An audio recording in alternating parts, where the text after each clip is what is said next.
Well, new today, we also have some important information, some answers from authorities about how Michael McLellan was able to get these homemade handcuff keys and where he hid them before trying to escape. We also have an inside look from the SUV he was in when all of this happened. McLellan pleaded guilty Friday to murdering 13-year-old Hania Aguilar.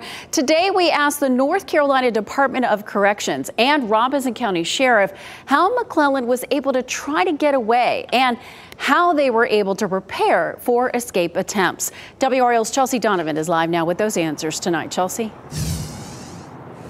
Yeah, so Deb, before he tried his escapes on Friday, he had been housed here at Raleigh Central Prison for the past 6 years, and it was in that time that the sheriff of Robeson County believes he was planning his escape, that he had nothing to lose. And given what he was able to pull off on Friday, he has now left Raleigh Central Prison and he's north in Butner at Granville Correctional Institution, which is the most highest security prison in the state. These homemade keys are roughly a half-inch long that convicted murderer Michael McLellan used to try to escape, not once, but twice, and he kept them under his tongue, according to Robeson County Sheriff Burnis Wilkins. Wilkins says he was told McLellan fashioned the keys from inside Central Prison, where he's been since 2018, using metal from an arts program.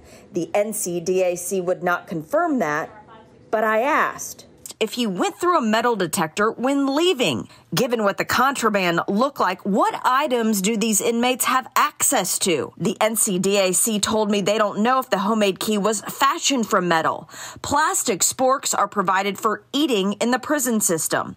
Metal items are generally very tightly controlled to prevent them from being crafted into weapons. The DAC said inmates are searched periodically for contraband and go through a metal detector when entering or exiting the facility.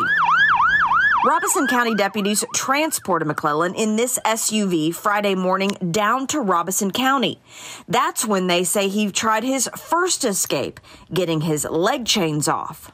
He was searched again, not with our X-ray machine. We don't have one of those at the courthouse, but his clothes were searched. He had another handcuff key on him somewhere. Wilkins says the key was not in the transport car that was searched several times.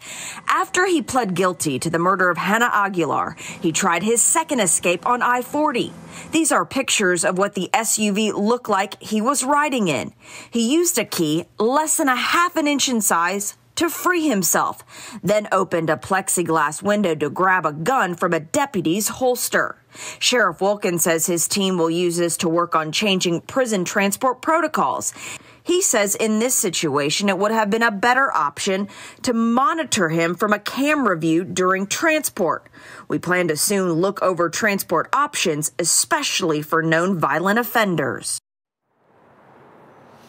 Now, when I spoke to the sheriff, he said that he believes that his deputies acted professionally and thwarted what could have been an injury or a death. Now, we should mention he also plans to talk with his county commissioners to see if he can get body scanners in the courthouse to prevent this from happening again. One other thing I want to mention that just came in, I asked the NCDAC if the prisoner, Michael McLellan, got that metal from inside an arts program, as you heard from Sheriff Wilkins. He said he cannot confirm that at this time. Live in Raleigh, Chelsea Donovan, WRAL News. We have been updating our story on WRAL.com with each new development in this story. Right now, you can find complete coverage, including a statement from McLellan's attorney and how he's responding after the attempted escape. It's all on WRAL.com.